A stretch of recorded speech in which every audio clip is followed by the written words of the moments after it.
2020 CFANS competition. I'm Greg Cuomo, Associate Dean for Research and Graduate Programs in CFANS.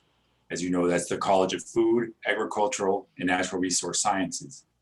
If you'd like a download of tonight's PDF, Maria will put the link in the chat for you. We are proud to be here today and proud of our participating graduate students. Their challenge is to articulate their thesis work in a manner that is compelling and engaging and can be understood by an audience who is likely not to have any background in their research area in just 3 minutes. The CFANS Science and Seconds competition is part of an international 3-minute thesis, or 3MT competition, founded in Australia's University of Queensland to cultivate students' academic, presentation, and research communication skills. The first competition was held at the University of Queensland in 2008, and enthusiasm for the concept grew exponentially. Today, 3MT is held in over 600 universities across more than 65 countries worldwide. We have 9 contestants today, each chosen from within their respective graduate programs to compete. A first place winner will be chosen by our judges and will advance to the university-wide 3MT competition on November 13th. The winner of the University of Minnesota competition will earn a spot to compete in the regional competition in March. At this time, I'd like to have the judges introduce themselves. So judges, please unmute. Tell us about where you work and your connection to CFANS. Margaret, why don't we start with you? Yeah, hi, good afternoon, everyone. My name is Margaret Wagner, and I'm a manager at the Minnesota Department of Agriculture. I work on nitrogen fertilizer and protection of groundwater here in Minnesota. And I earned a master's degree in agronomy from CFANS in 2010. So I'm an alumni, and I also work closely with many CFANS researchers in my current role at the Department of Agriculture. Thank you. Ruben? Yes, thank you, Greg and colleagues. Thanks for the invite. It's a pleasure to be here. I used to be an exchange student from South America to Minnesota related to CFANS in the late 70s. And then I finished my master's and PhD in ag economics in the late 80s. I've been working for more than 30 years on international agricultural research for development, including being a manager, and I used to be a researcher in the past. So I'm really happy to be here. I'm also very happy that at my times at the university, we didn't have this science in seconds. So this is, anyway, it's a great challenge, and good luck. Thank you. Thank you, Ruben. Joanna? Hi, I'm Joanna Montanuk, and I run the Food Innovation Technology team at Land O'Lakes. My connection to CFANS is having gotten my PhD from you 20-something years ago now. My gosh, quite a while ago. I still stay connected to some extent.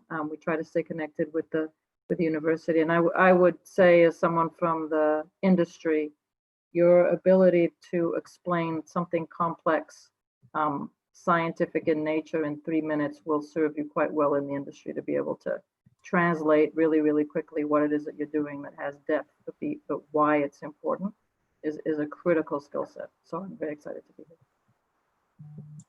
Thank you, Joanna. And I couldn't agree more. I think no matter what students decide to do with their life, the ability to explain something concisely is quite important. Tim? Hi, everyone. I'm Tim Lesh, and I'm Communications Director for CFANS. I've been with CFANS in the U for the last almost 2.5 years. And prior to that, I was at Cargill for a number of years. Nice to be here. Great. And Andres, I know you just joined us late. We're just doing a brief introduction, but would you like to go ahead and introduce yourself, please? Hey, Dr. Cuomo and everybody.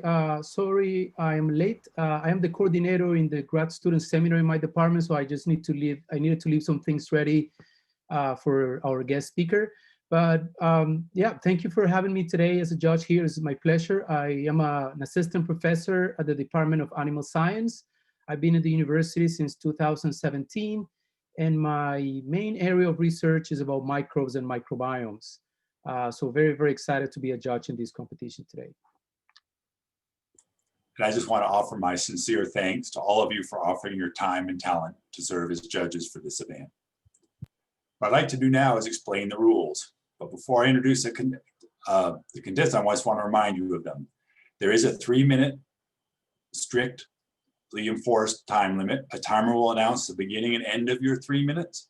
If you've not finished your presentation by that time, your presentation score will be reduced.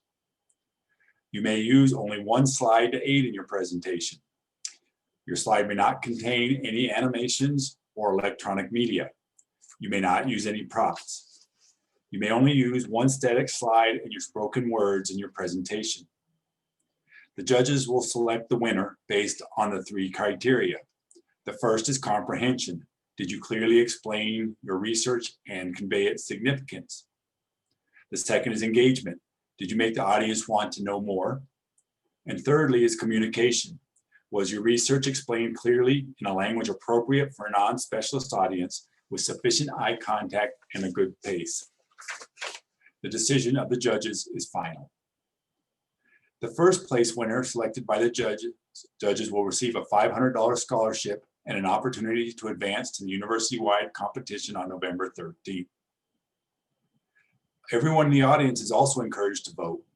At the end of the presentations, we'll conduct a Zoom poll. Please only vote if you were present to hear all 9 presentations.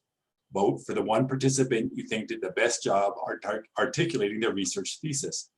The winner of that People's Choice Award will receive a $250 award. After the presentation, the judges will go into a small room or a Zoom room and confer and discuss, and the winners will be announced about 15 or 20 minutes after the presentation. So let's get started. Contestants, you will find many opportunities to talk about your research that need to be condensed to 3 minutes or less, so this should be a valuable exercise. So without further delay, let's get to our first contestant. And again, in your Zoom view options, we recommend doing the side-by-side speaker view so you can see them, and please remain muted during the competition. Our first speaker is Vincenzo Avarello. Vincenzo is a PhD candidate in Applied Plant Sciences program and is being advised by Dr. Changbin Chen. Vincenzo?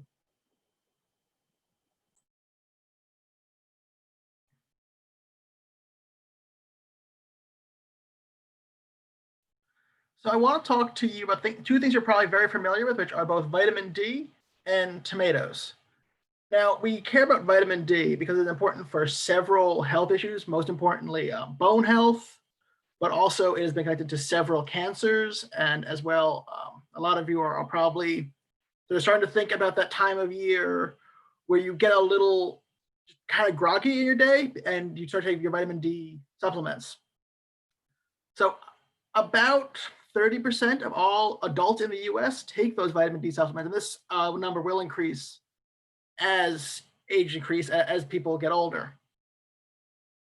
But there are several sources of vitamin D that are beyond supplements, and they include dairy products, so milk, cheese, yogurt, things like that, but also wild mushrooms, and probably the one that people most often think about is cod liver oil and those supplements. But the main source really for most people most of the year is sunshine. However, of course, as I'm sure you're aware, that sunshine is reducing in availability, the days are getting shorter, but also the angle of incidence in the atmosphere makes it that we have less of that UVB coming in. So essentially, if you don't get sunburn or you can't get sunburn, you're not getting that vitamin D produced in your skin. So where does tomato come into this story? So for me, this is what gets very exciting is tomato has a compound which is either called 7-dehydrocholesterol or provitamin D. But this is often used by the tomato to produce these defensive compounds that you probably know if you had a green tomato and that bitter taste, that's from these compounds that are called the steroidoglycoalkaloids that use this same compound, the same provitamin D3.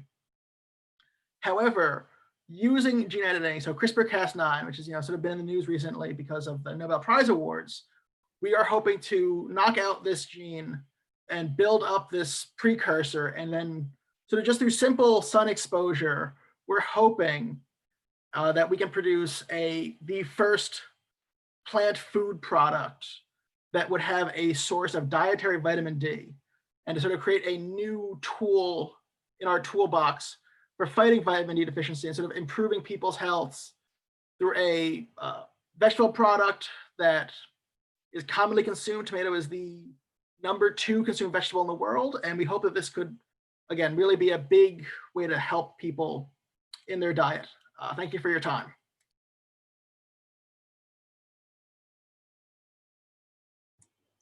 Thank you, Vincenzo.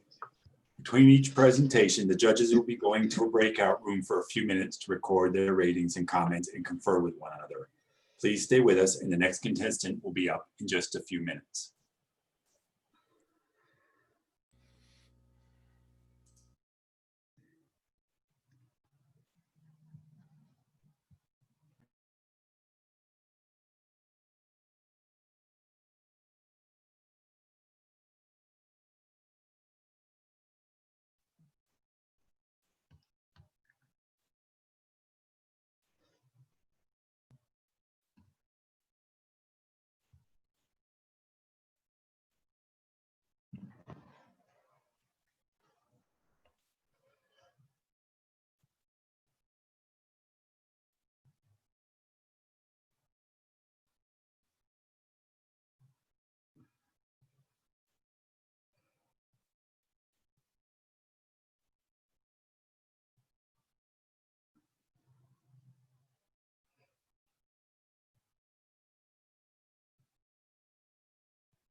Okay, for those of you that know me, hi everybody, I'm Mary Bichetti, work with Alumni Constituent Relations. The silence is killing me. I was like, could we do some networking? Could we do some voting? Like Maroon, Gold, which is your favorite?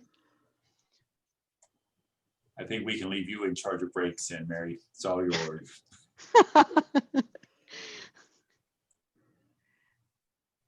I vote pink. Ooh, I like it. I'm a gold all the way. Love gold.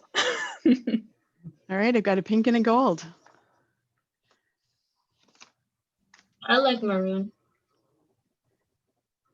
All right, there's a three-way tie. I Maroon. definitely second the maroon. All right. Maroon. Maroon. Maroon. Gold. All right, I'm like Feel Harry a strong Potter. victor coming. Maroon. we'll pick this up again after the next talk, Mary. So just keep this in mind. Anyways, Okay, judges thank are you. back. Yep, and you're more than welcome back. The judges are back, and we're ready for our next speaker, which is Shelley Bakshi, and she's a PhD candidate in Natural Sciences and Management program, and Shelley is advised by Dr. Stephen Plasky. Go ahead, we're ready.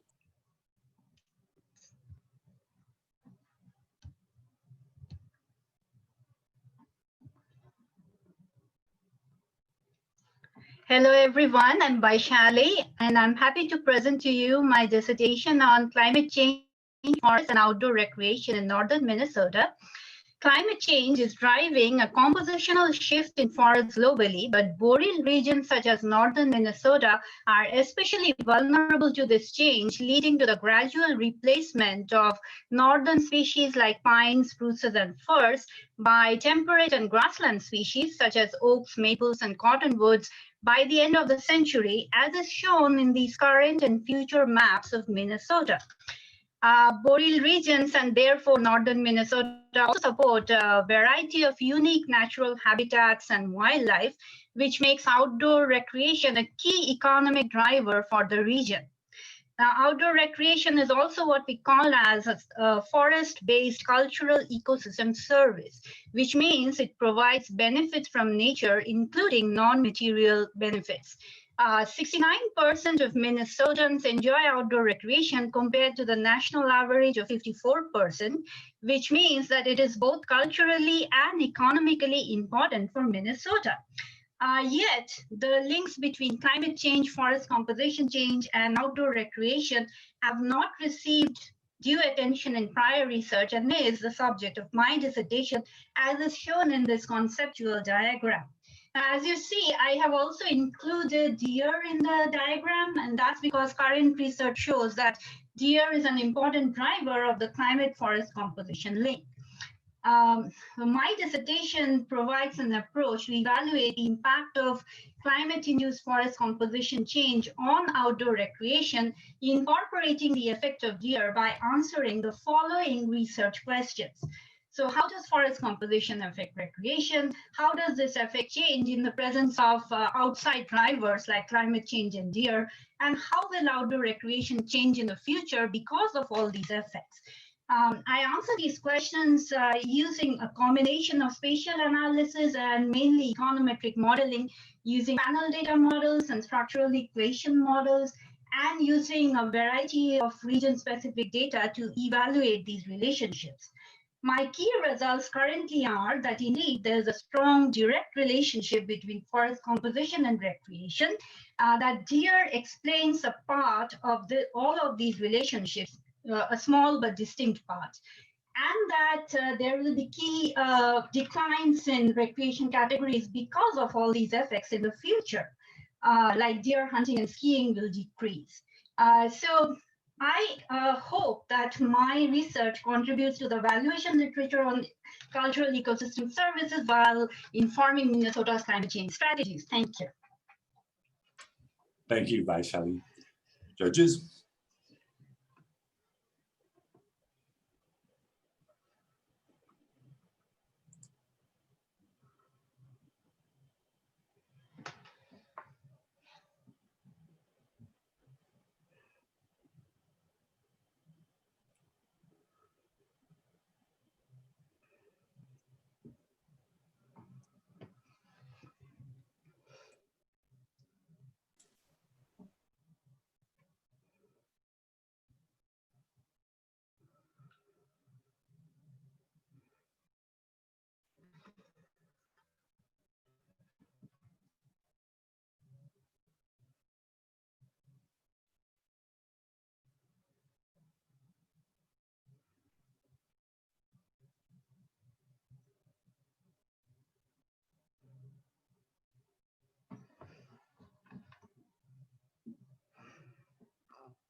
Hi, everybody. I'm back.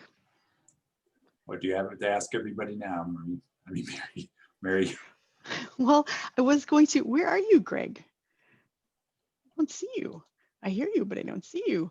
I was going to launch a poll, but I can't launch a poll right now. So I'm spinning the creative juices to see what other things we can do. But it looked to me like, I'm sorry, whatever, I'm not sure what all you heard, but as you can see, every Friday, if you didn't know this, every Friday is Maroon and Gold Friday. It used to be an official thing at the university. It's less official now, but for me, no matter what, if it's a work day or not work day, if you see me on a Friday, I can guarantee you I'm wearing something maroon. Now during COVID days, every day is Maroon and Gold Day for me. I'm a little bit over the top. If you didn't know, you can get discounts at the bookstore for your Maroon and Gold clothing items. Check it out. But the people's choice, I'm thinking from this previous break, was maroon is the winner. I look terrible in gold. If you can imagine me in gold, not so good. So maroon's my favorite, and I've got a lot of maroon supporters here. I do like gold and I do like pink.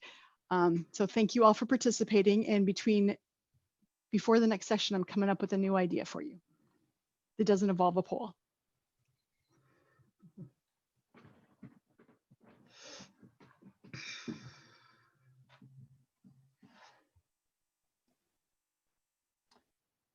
On another note, how does everyone feel about all this snow already? I personally think it's a little too early. It's way too early. I went running in it this afternoon, and it was very odd. I felt like it was like early March or just not ready for it. Same. I know, in spite of the fact that we know it's coming, it somehow seems to surprise us every year. All right, so our judges are back. So we'll go on to our next speaker. Our next speaker is Tia Colwill, who's been running in the snow. And she is a PhD candidate in an animal science program, and her advisor is Dr. Christopher Falk. Tia? Thank you. For over 78 years, my grandma was exposed to arsenic-contaminated drinking water. But what's even more alarming is that over 140 million people are exposed daily, and a portion of that population happens to be pregnant women. What we know is that pregnancy is a very sensitive time during fetal development. And if it's disrupted by environmental exposures, it can alter the health outcomes in generation 2, the children, or this yellow figure that you see. And what we're learning is that it can also affect health outcomes in generation 3, the grandchildren. And so it turns out that exposures during pregnancy can damage our DNA by disrupting certain molecular markers on our DNA.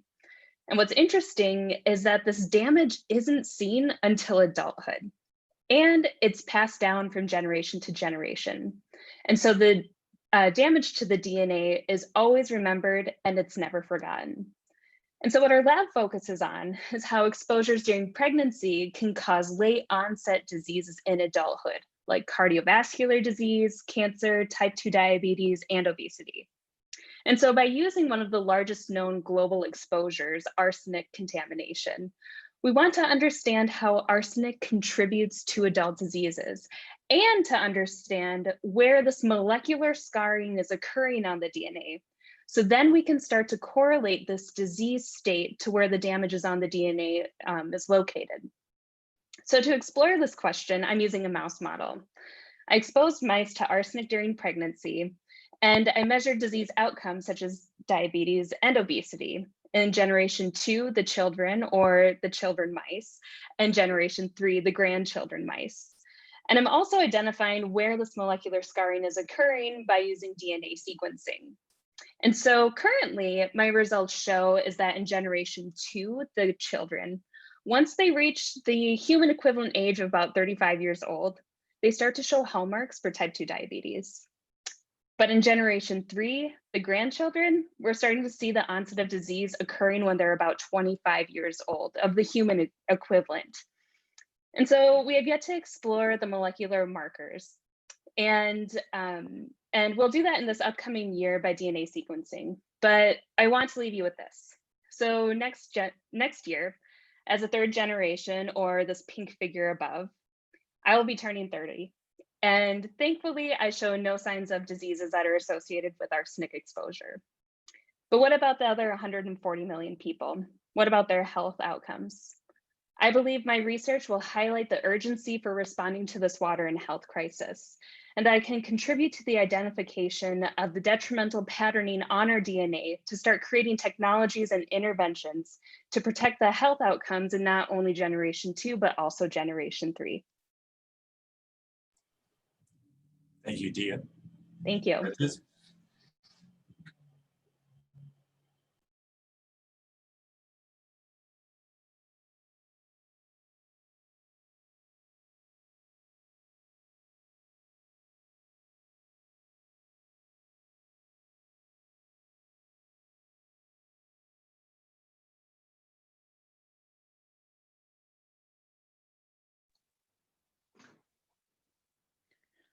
Alrighty, you ready?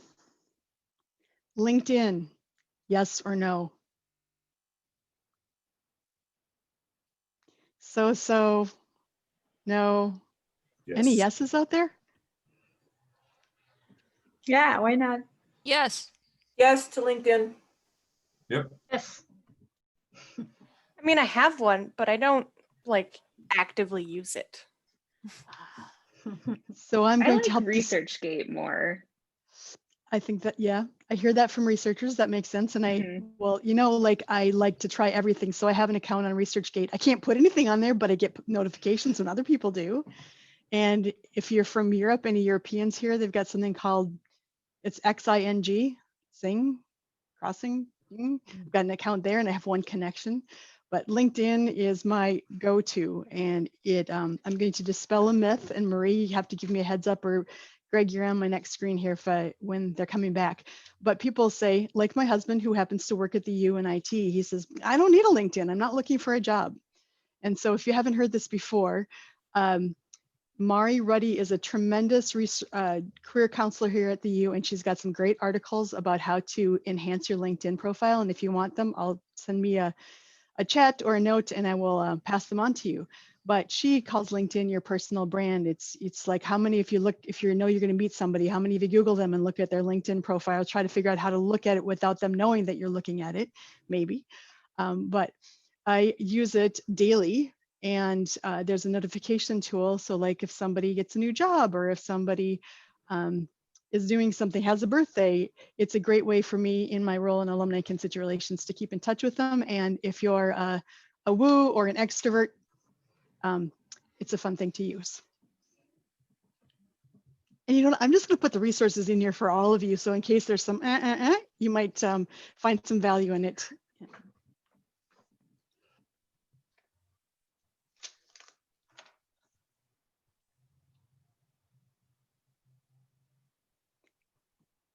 And I'm going to save another tip for the next break. So don't go away. You're going to love it.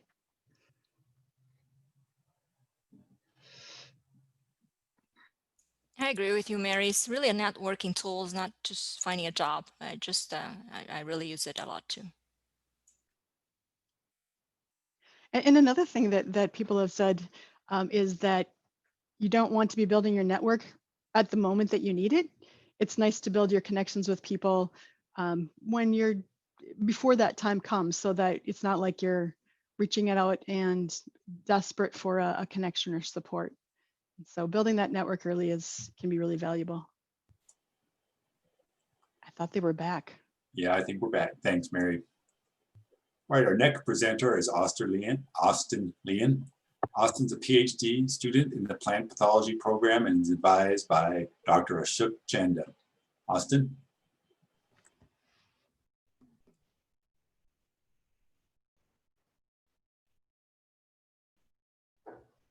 So despite the snow, first I would like everyone to imagine back to a nice hot summer day and taking a sip of ice cold lemonade.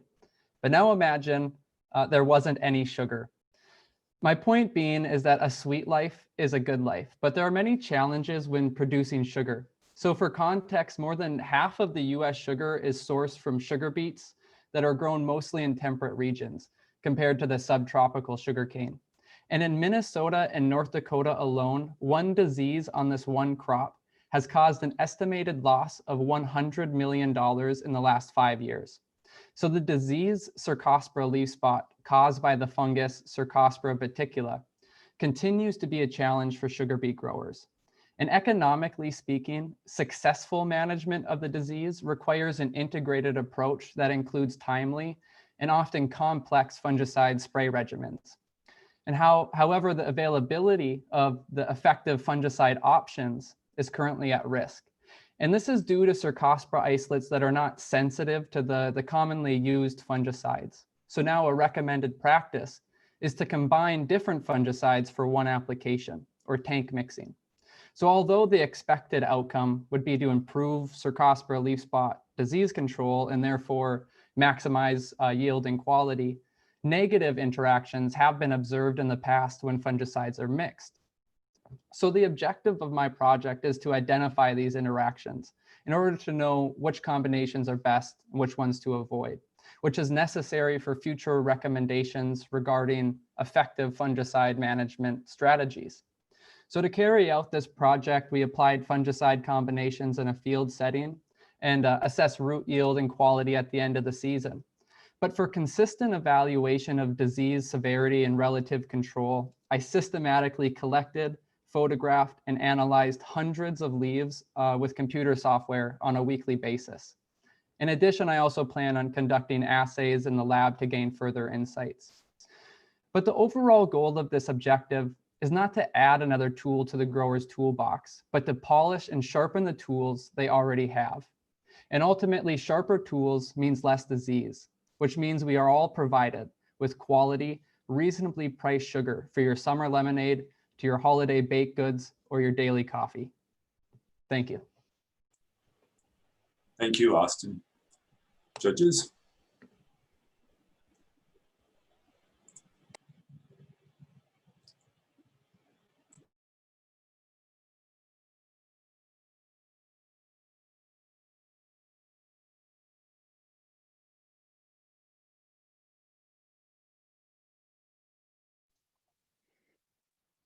All right, everybody. Here are those tips. Mari Ruddy's 7 action steps to spiff up your profile in 2019. They're Okay, so good for- excuse me, I'm sorry to interrupt, Mary. Somehow as a judge, I did not get moved to the other room. I actually left the meeting and then came back in, so maybe I just need to be re-added to that list.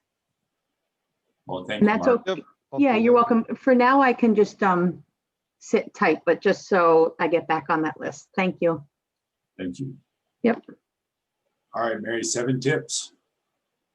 7 action tips to spiff up your profile. They work in 2022, 2020 also, and I'm sure they'll work in 2022 as well. And then another one, you get a 2-for-1, bring magic and value to your 2020 LinkedIn profile. So I hope that you find those 2 resources useful. And one of my tips is that when you link to somebody, try to always send a message. This weekend, I saw someone who was in my LinkedIn network and it was like, wow, where did I meet that person? And I went back and there wasn't a message from me to her or her to me. So I can't remember. I have no idea. But for example, today I just connected with somebody who's on this session and said it was nice to meet you virtually at the Science and Seconds program. So then I'll remember back to this day and be able to go, oh, that was a grad student that I connected with. So fun fact tip for the day.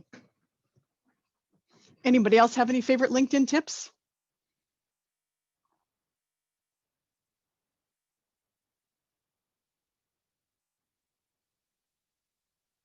Has anybody used LinkedIn Learning? Oh, check it out. LinkedIn Learning is available to us because we work at the University of Minnesota. Free online courses to improve your speaking, to pick up technical skills. During the next break, I'll be back with more information on how you can access LinkedIn Learning.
Okay, since they're not back yet, check this out. See if you can log into it. Just put it in the chat. And the program that's featured right now, Preparing for Elections and Civic Engagement, very timely. And if you take these courses, you can also put them on your LinkedIn profile to show that you're kind of a certification kind of thing. Enjoy. Thanks, Mary. Our next presenter is Bree Lukes Johnson. Bree is a PhD candidate in water resource sciences, and her advisor is Dr. James Cotner. Bree?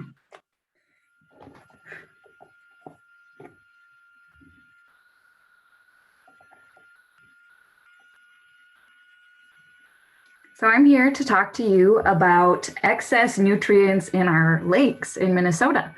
And so excess nutrients in lakes can be really harmful to our lakes. They can result in things like harmful algal blooms, which can kill livestock or our dogs. They're also really yucky and pretty toxic if you swim in it.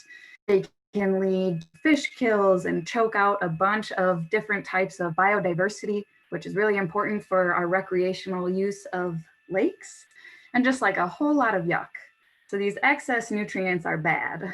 The nutrients that we think of when we are considering these excess nutrients and the process called eutrophication, which is the greening up of these systems, is the nutrients are carbon, phosphorus, and nitrogen. We know a lot about the carbon cycle because of things like CO2 and climate change. So there's a lot of research on that. We know a lot about phosphorus because it was identified early on as a key contributor to this eutrophication or yuckiness of our lakes. And its cycle is relatively simple. What we don't know as much about is nitrogen. And this is kind of because the nitrogen cycle is pretty complicated, but it's also important not just for eutrophication, but also toxic products like nitrate that can get into our groundwater and lead to harmful diseases. So to manage eutrophication, it's important to understand where nutrients are coming and going. So that's what this slide is looking at, is describing how nitrogen gets in and out of freshwater systems. So we know it can come in through runoff from agricultural fields or through cityscapes and wastewater treatment plants. It can leave through streams. It can also come in and out of a lake system through groundwater, as well as gaseous inputs. Again, a key gas we think of during this is CO2 and how carbon can go in and out. Nitrogen can do the same thing. So another way that nitrogen could come in and out is through microbial inputs and outputs. And if microbial inputs or outputs can help remove excess nitrogen from these freshwater systems, it can help ease up the impacts of eutrophication. My research found that microbes generally remove a lot of that excess nitrogen in these systems. So what we want to continue looking at is what sort of predictors and different ecosystem things influence the ability of microbes to remove nitrogen and help this yuckiness. And that way that we can inform management and help lakes help themselves remove this excess nutrient. Thank you, Bree.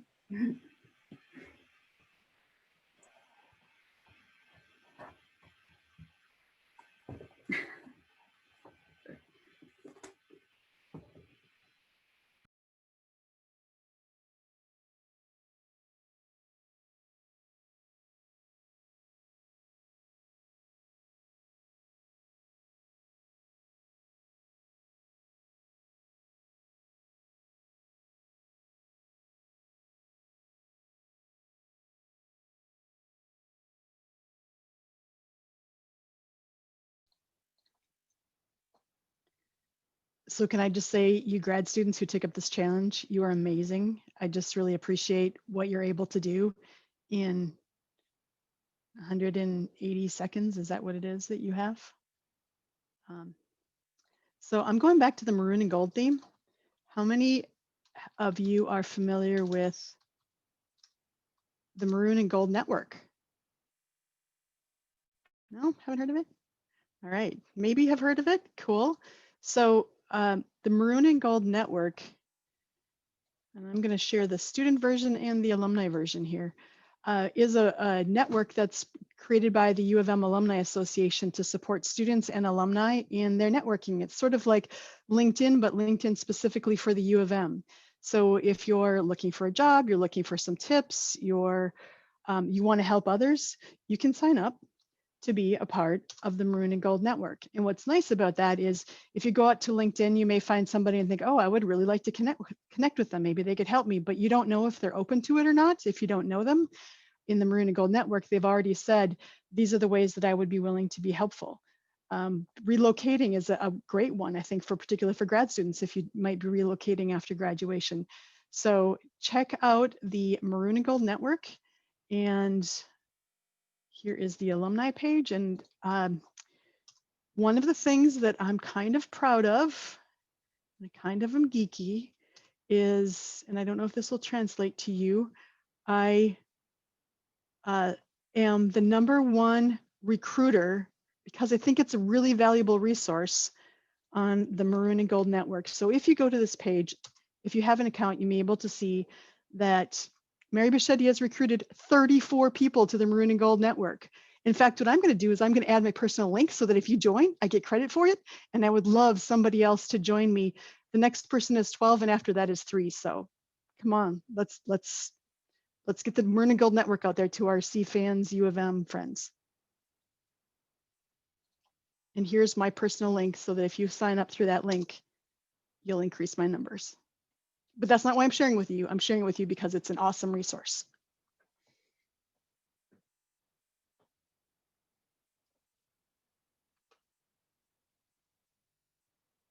I should have a timer going because I could go longer, I could go shorter, but I lose track of time and then I'm afraid the judges are going to be back.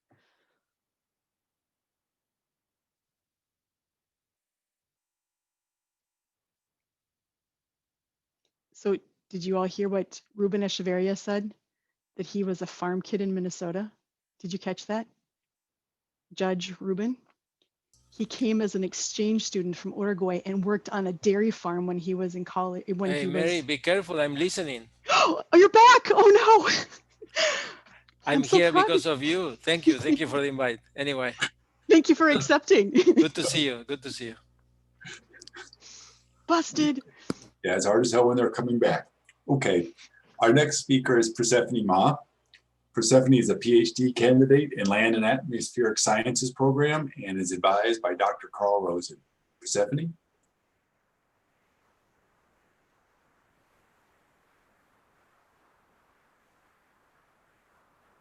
Hi, everyone, and thanks, Dean Cuomo. I wanted to talk to you about 3 seemingly separate issues. 1, 9.7 billion people are projected to live on this earth in 2050. That is a lot of people to feed. 2, we have roughly 300 years of known phosphorus reserves left. Phosphorus is a mined resource, and it is essential to all living things, especially as a nutrient for crops. 3, the US alone produces 15 billion pounds of dried sewage every year. It's a lot of sewage. But what if I told you that that sewage had a lot of phosphorus in it? In my PhD, I want to see if we can take that sewage after it's been incinerated and use it as a phosphorus source to grow more food. I'm asking 3 questions. 1, does it work? Yes or no? Okay, if it does work, then 2, how well does it work? And 3, the question on everyone's mind, is it safe? This research has a local history to it already. The Twin Cities looked into it a couple decades ago, but stopped when there were concerns about elevated metals. Luckily, due to increased regulation, the concentrations of those contaminants have decreased significantly. And a 2014 greenhouse study done by my advisor, Dr. Carl Rosen, and the Metropolitan Council found strong evidence to say that this ash would be a safe fertilizer. Fast forward a few decades, we want to know how well the ash that you see on your screen works in real life. We did a 3-year field study in corn and soybean to answer those 3 questions that we had. The ash was compared to a commercial off-the-shelf phosphorus fertilizer, as well as 2 waste-based fertilizers down in Rosemont, Minnesota. Now, 3 years after the start of that field study, I can tell you that sewage sludge incinerator ash provides phosphorus for crops, while applying minimal heavy metals to both the soil and the crops. While there may be a few more steps to full commercialization, these results tell us that our local St. Paul ash is a worthy replacement for mined agricultural phosphorus sources. These findings have huge implications for how we use phosphorus. Instead of mining for phosphorus, we can take those 15 billion pounds of sewage and use the phosphorus that's already there to extend the life of our reserves and to ensure that we're ready to feed those 9.7 billion people. Thanks so much for listening. Thank you, Persephone. Judges?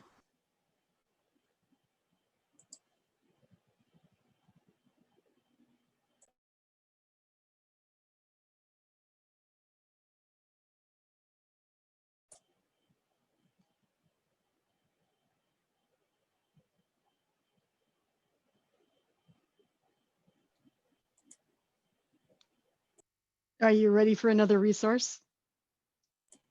We're Excellent. ready, Greg. So for those of you who are on LinkedIn, if you haven't already, you should be following CFANS. Did you know that CFANS has a page on LinkedIn? And you can find out as people join the link or follow the LinkedIn, you can find your fellow alums and different connections that are connected here through CFANS. So that's one connection. Another is the CFANS network.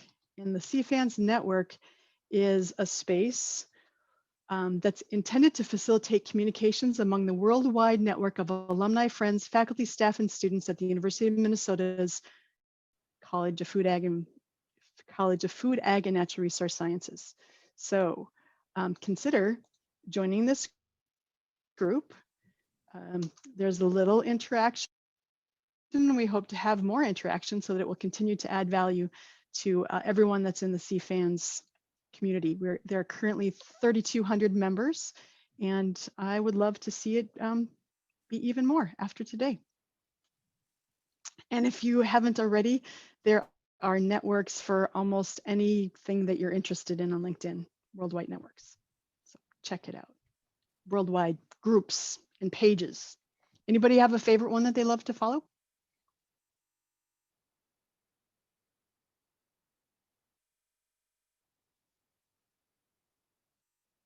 Not yet? I look forward to hearing if you come up with one. Oh, okay, I have one for you, another one that's not CFANS related. But it's inspirational and makes my day every day when I open up my LinkedIn. It's called The Female Lead. Check it out.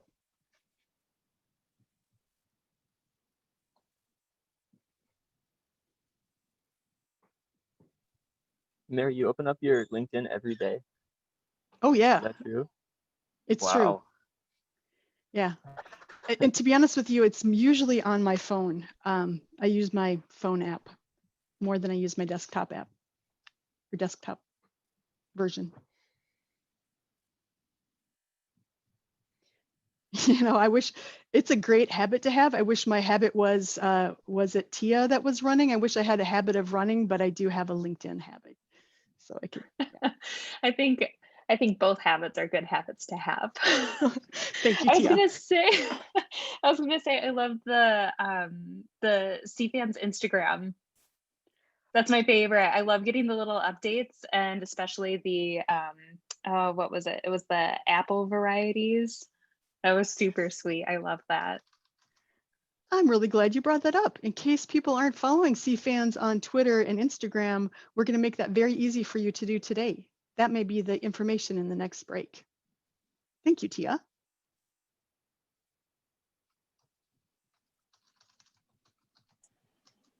All right, it looks like we're being rejoined by the judges. So our next speaker is Natalia Ordaz Reynoso. And Natalia is a PhD candidate in applied economics, and she's co-advised by Dr. Paul Gluey and Mark Belmore. Natalia?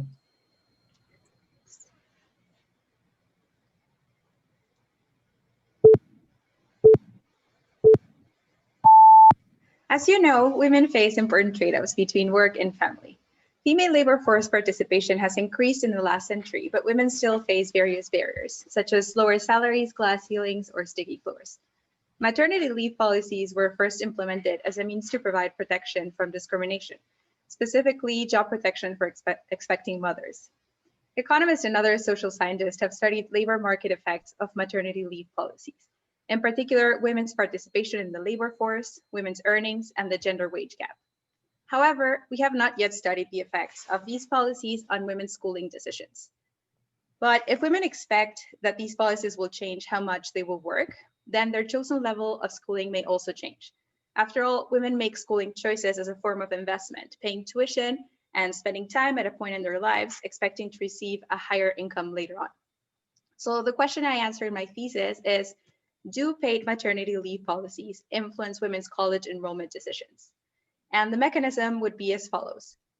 If women expect that maternity leave policies will make it easier to have both a career and a family life, then they will expect to work more, perhaps because they do not need to exit the labor force to care for their children.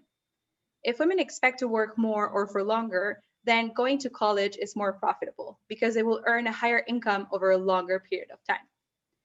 In order to study this, I used the introduction of the California Paid Family Leave Act, which starting in 2004, offered up to 6 weeks of partial pay per child added to a family.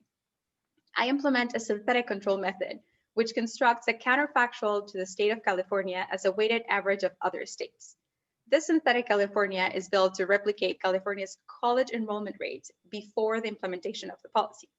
Synthetic California represents what would have happened to college enrollment in California had the policy not taken place.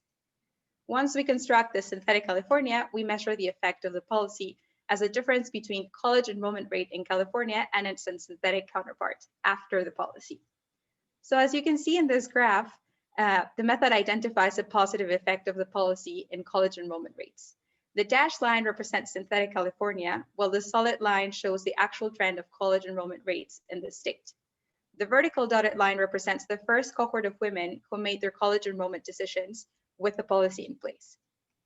Before the policy began, the trends of California and synthetic California are quite similar, but after the vertical dotted line, they separate, showing higher enrollment rates in California than its synthetic counterpart.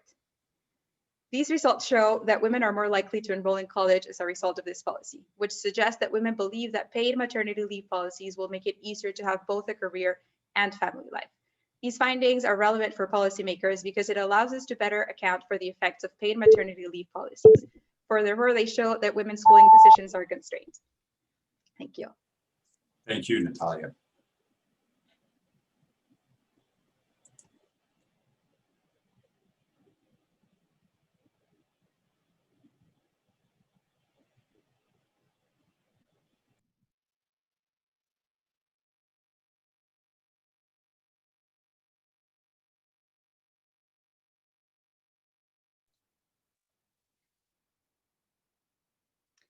I kind of wish I had that poll so that we could see what social media you all like to use. Is it Instagram, Facebook, Twitter, LinkedIn?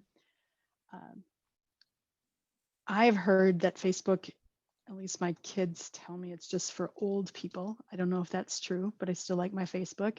Anybody here like Facebook, use Facebook at all? Not so much, no? See. I use it, but because of the reason you just said.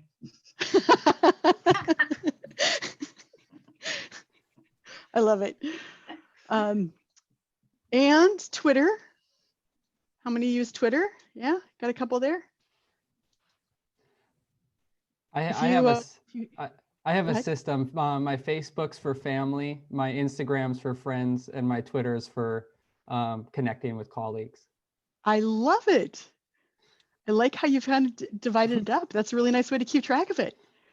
I'm just a mess. I'm everything for everything.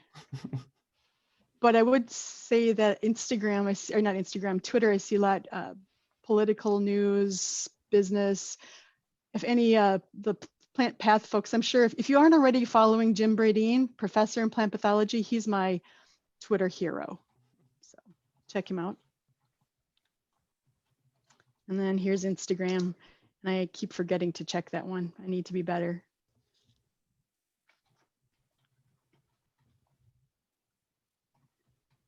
So I have another fun link for you all. Particularly, I'm thinking grad students, this might have been good for you if I joined the one at noon today. You can join it every Monday for free. No, I can't remember the name of the group. The Center for Spirituality and Healing hosts a stress buster free stress reduction class every Monday. It's awesome. Check it out. If you go to that link, you can watch the videos. Even you don't have to go on Monday, you can do it anytime.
All right, I understand we have all the judges back now. Our next presenter is Tran. An is a PhD candidate in the entomology program and is co-advised by Dr. Sujaya Rao and Dr. Mary Rogers. An?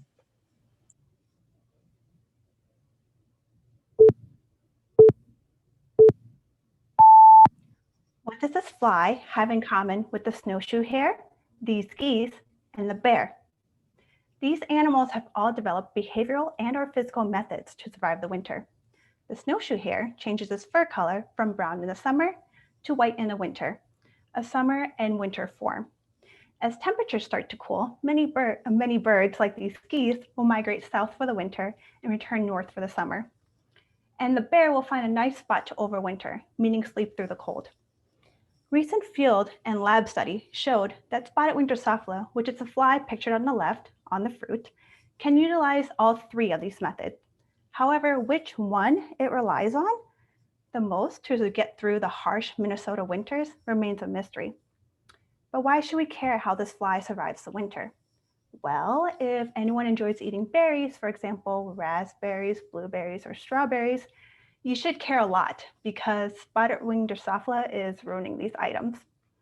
Spotted winged Drosophila is an invasive fruit fly and is a worldwide problem because it is capable of laying eggs inside the fruit. Young flies emerge from these eggs and consume the berries.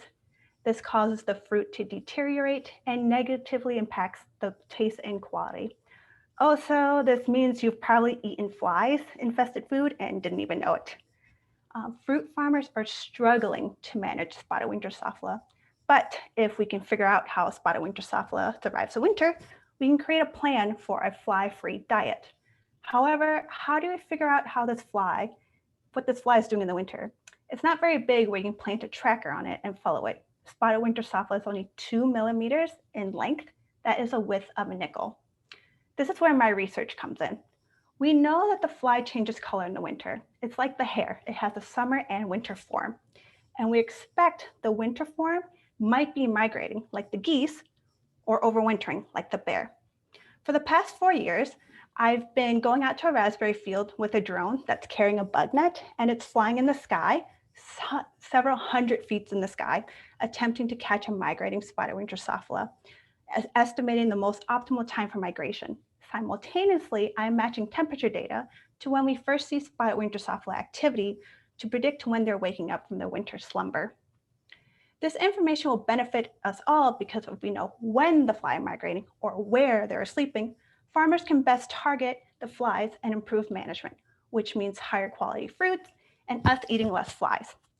Until we figure that out, my current advice about eating fly-infested fruit, enjoy the extra protein. Thank you.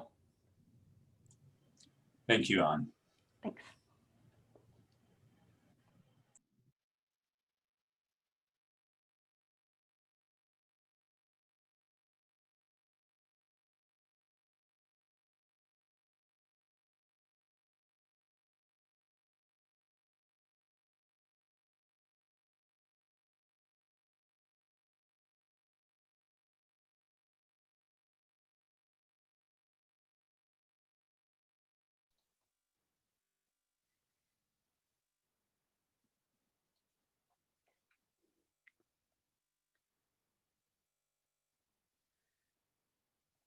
I'm just still thinking about, I can't say that fly, Drosophilus fly protein or cricket protein or other insects as protein.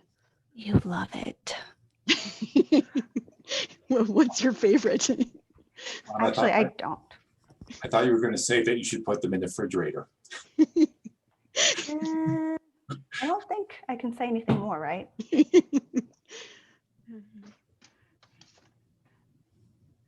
So I have another resource for you.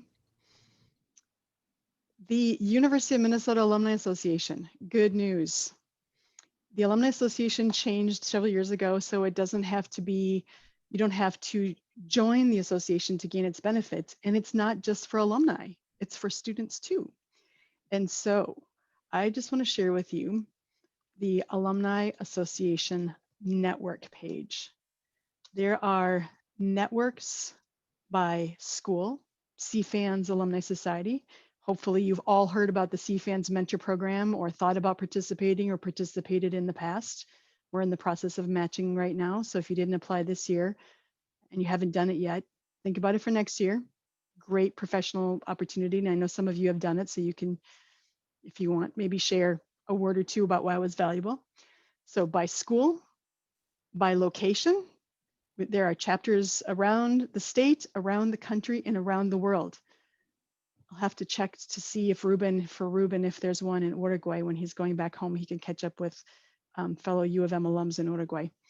And also by affinity. So there's the BAND, Black Alumni Network, International Student Alumni Network, Multicultural Alumni Network. So check them out. Leverage that resource that's available to you.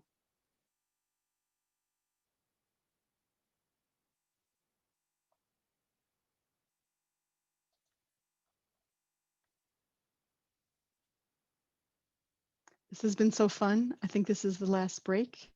So thank you for allowing me to be your intermission information resource today. Well, thank you for filling in, Mary.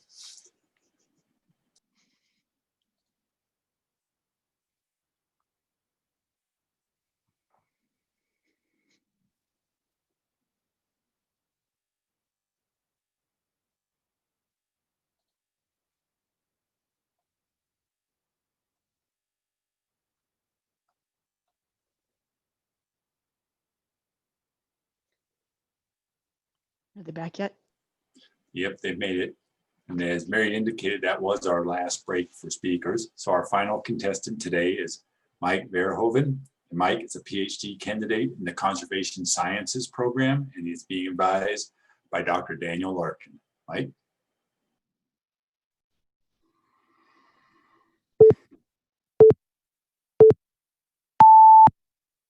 Imagine your favorite Minnesota lake, but imagine it overrun by invasive plants, like the ones you see in the photos here. With nearly 1 in 10 Minnesota lakes harboring invasive species, our ability to continue to use these lakes, our favorite lakes, hinges on our ability to restore them from the grip of abundant invasives. While both of the aquatic invasive plants that I work on can grow to dominate over native plant communities, the way in which they achieve that dominance isn't well understood. Yet, if we want to restore native species, we need to know if it was the invader that elbowed them out or if other factors are squeezing them out. For example, declining water clarity could result in the shading out of natives, and shade-tolerant invasives could rush in to fill up those open spaces. However, in cases like this, invasive species are only a symptom of the true problem, water clarity declines. and restoration efforts would need to target those water clarity declines in order to bring back those native species. Thus, untangling this issue of when are invasive species causes and when are they symptoms of native species declines is critical to ensuring Minnesotans choose the right tools to restore lakes from poor health. With the help of lake scientists across the state, I assembled a data set comprising over 500,000 plant observations.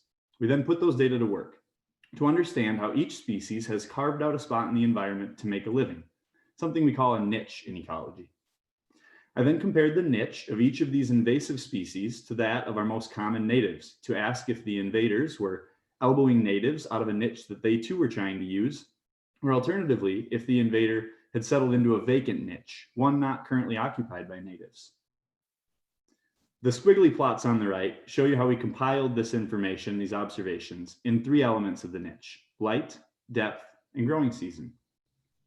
The strong overlap with native niches that we found for Eurasian water milfoil indicated that indeed Eurasian water milfoil is elbowing natives out of a niche they're trying to use. On the other hand, curly leaf pondweed was found to prefer deeper, darker, and earlier conditions. This tells us that curly leaf pondweed isn't one to throw elbows. Instead, it seems to have settled into a vacant niche. For management, this is critical to tell us that Eurasian water milfoil control efforts should contribute to native restorations, whereas controlling curly leaf pondweed is likely targeting a symptom, not the cause of native declines. Knowing how native species and invasive species interact with each other by studying their niches is how I help ensure that Minnesota's restoration dollars can target the causes, not the symptoms of declining lake health. Thank you. Thank you, Mike. Congratulations to all of our contestants. Your presentations were captivating, and listening to talented students like you makes me so optimistic about our future. We're grateful to have such talented students in CFANS. So all of you, this is when we generally just stop and clap and congratulate everybody, so you can just join me in a virtual applause. All right, at this time, the judges will take about 15 minutes to finalize their scores and select a first place winner. While they're doing that, we invite the audience to participate in the People's Choice Award. Please only vote if you are present for all 9 presentations, and we'll have about 8 minutes to do this. After that, we'll announce first place winner and People's Choice Awards. Marie, do you have anything to offer or instructions for this segment? No, I think that is all. I've been quiet because I'm the one sharing my screen, so I didn't want to accidentally go ahead or go back. So I will launch the People's Choice poll right now. You'll have a few minutes, so that way if you've stepped away from your computer, come back and you can submit your vote.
So who thinks that's a tough task to pick the top presenter? I'm glad I'm not a judge. No way. You guys were all awesome. And I learned a lot. I thought you were asking who thinks it's a tough task to squeeze your info into 3 minutes. There's no doubt there. No question at all. Oh, actually, that reminds me of something else. I just learned about this recently. Has anybody heard about the 5 levels of like explaining something in 5 levels to a kindergartner and between a kindergartner and an expert? I am going to pop it here in the chat and you can check it out. It's kind of like what you guys are doing. It's breaking down something super complex into a way that you can have a conversation with an elementary kid. Blockchain is the one that I watched. I still don't, even after watching it, I have a hard time. I really liked the astrophysicist one. That one was I one of haven't my seen favorites. that one yet.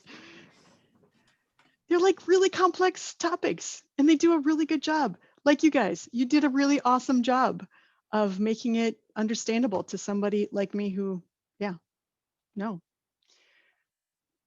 So Marie has another resource for you. I forgot about one of the great channels that we have here at CFANS. And so she's going to share.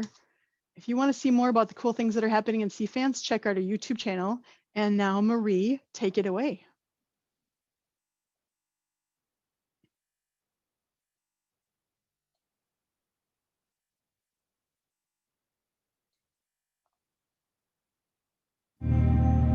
Our world is being challenged like never before.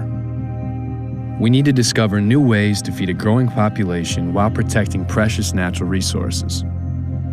Some talk about how to solve the grand challenges of our generation. We make it happen. We are driven by a curiosity about the world around us. We build upon 150 years of discoveries and seek new knowledge wherever we may find it. We grow by exploring new places, learning to see things through a different lens, and working with partners around the globe. We believe in the power of partnerships, making unexpected connections to solve complex problems. Like what happened when a plant breeder, an engineer, and a phenomic scientist developed snap bracelet sensors to give plants a fighting chance against destructive insects. We discover in a world of outdoor classrooms, uncovering answers that impact us all. We innovate, using data and technology, drawing insights to spark the possibilities of a better tomorrow. We are passionate about science. We are purpose-driven. We are pursuing ways to nourish the world and protect our planet. We are the College of Food, Agricultural, and Natural Resource Sciences. Are you with us?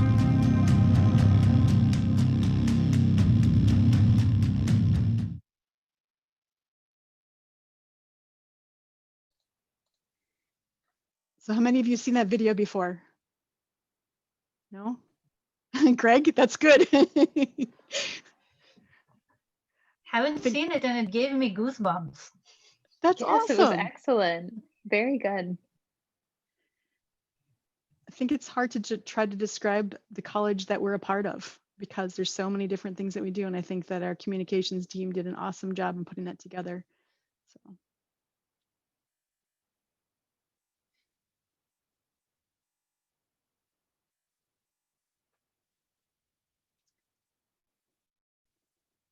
If you haven't voted, time's running out. You're going to have to make a choice as hard as it is.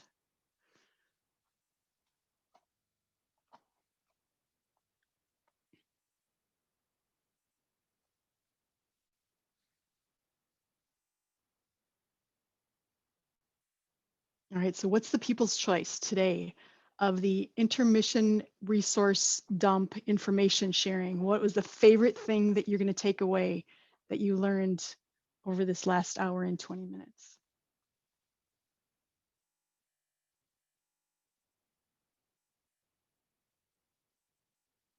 Anybody?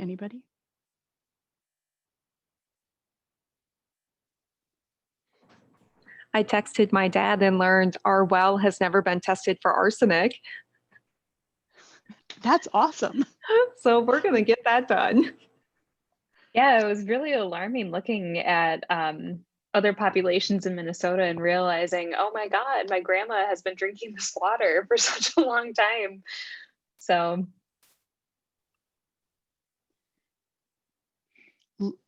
look at the impact you've already had. How cool is that?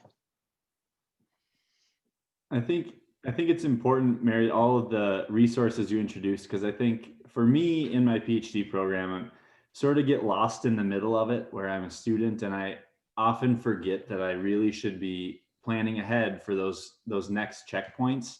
And so I definitely appreciated you bringing the LinkedIn resources to the show today. That was great. Good. I'm glad you enjoyed it. I think it's been really fun for me to be a co-advisor of the grad student board together with Marie.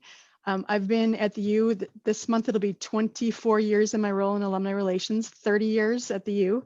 And I really was focused on undergrads for a long time, but then when I got the chance to be a co-advisor for the grad students and also now a liaison to the postdoc board, I've learned a lot about what it's like to be a grad student and the focus that you need to have and the resources that you need. And you need resources as much as the undergrads need resources, just in a different way. So I've maybe put in a plug. I know that there are several alums who have joined the program today to hear from you and know that the alumni board put together a grant that is facilitated by the grad student board to help support your professional development, and alumni want to be here to help you as much as the undergrad students. So reach out and leverage those resources available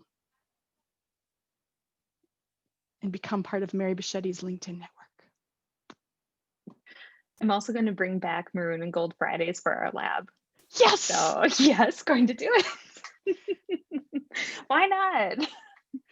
You know, maybe Marie can help me figure this out, or somebody. We should have like, back when they had it, they would bring Goldie around campus, and if they stopped into a lab and you were wearing maroon and gold, you would get like a free ice cream or pizza or prize or bragging rights, whatever it might be. We're gonna have to figure out how we can bring that to CFANS to inspire a little interest in the maroon and gold. In the area, I have a Goldie costume. You're not like the Goldie of St. Paul campus. If they would let me be, well, see, part of the problem is I'm too short. But now they have put a lockdown on who can be Goldie. So yeah, there are no real Goldies out anymore. All through Go for Athletics. But if I would, I could. If I could, I would. I mean, I wonder if Goldie would have an in with U of M and IT, that they would allow Goldie to be a Zoom bomber for a day on just U of M meetings. Now that's an interesting. Yeah, it makes several of them more interesting. Yeah, I was noticing when you were paying the video links that we have a new Itasca Grape video that compliments. I saw Dylan was on here too. I don't know if anybody knows Dylan Van Boxtel, but he is actually the person most responsible for those. I don't know we probably got a few minutes if you want to pull up it. I saw it on the screen when you had the other one up. If you want to pull up and play the new Itasca Grape video.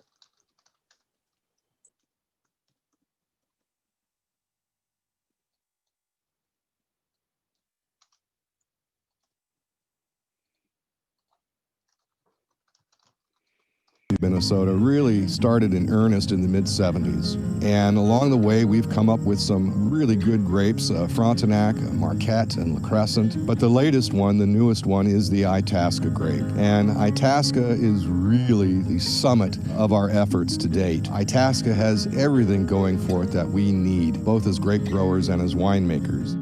Some interesting things about Itasca are that it is cold hardy. We found that it's even more cold hardy than its parent, Frontenac Green.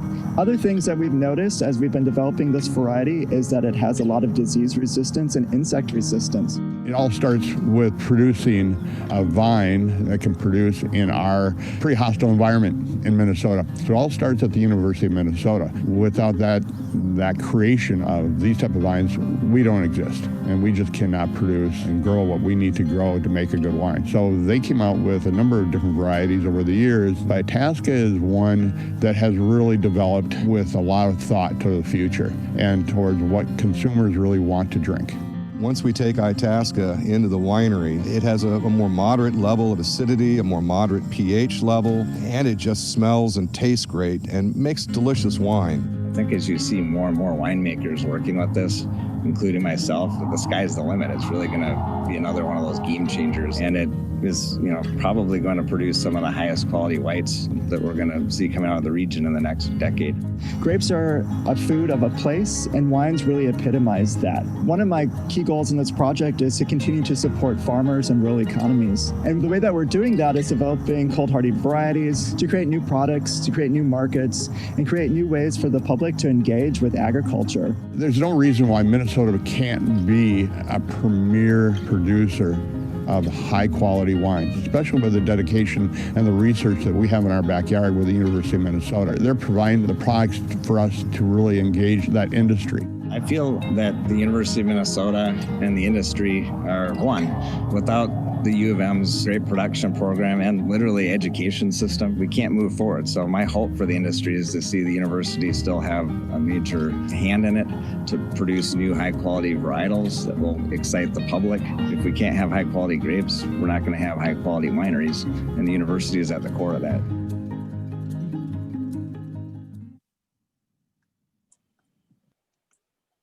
Nicely done, Dylan. And actually, Tim, who's one of your judges today, is also responsible for that.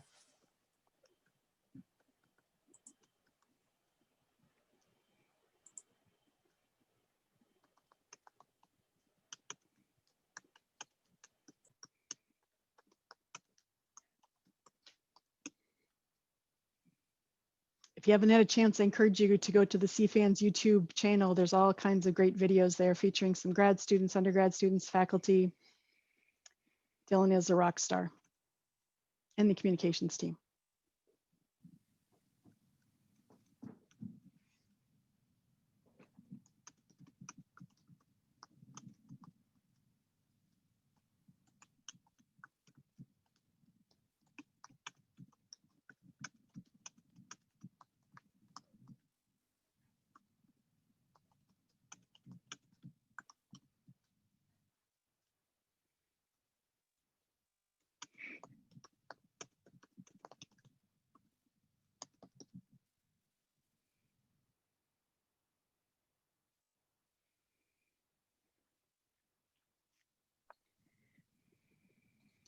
All right, so if your lab happens to bring back or start Maroon and Gold Network, you might need to have some CFANS branded Maroon and Gold.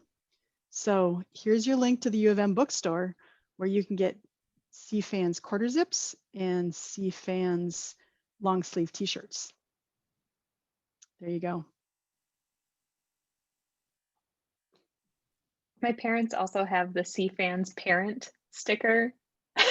And yes, and it was on their car, and I was so surprised. I was like, oh my gosh. I love it. Oh, Mary, you're still there. I'm still here. Are you there? I'm back. Welcome back. I found a great background. I love your background. It's awesome. Hey, Ruben, where did you work when you were on a dairy farm in Minnesota back in the 70s? Oh, very close to the Twin Cities. Now they're playing golf where I used to plow and milk cows. It's all golf courses and, middle income housing. So it's South Newport, South St. Paul. You go, it's 20 minutes, 25 minutes from the cities. Cool. I need to go back. I need to go back next year, see my family. Awesome. Awesome.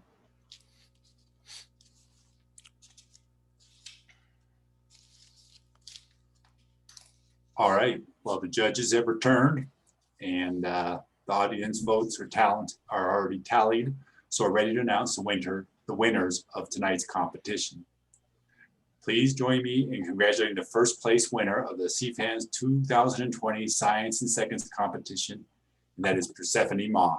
Congratulations, Persephone.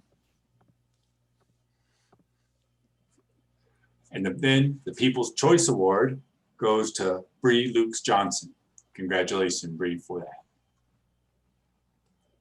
I just want to say congratulations and thank you to all of our judges, and thanks to all of you who tuned in to watch and support the accomplishments of these fine graduate students.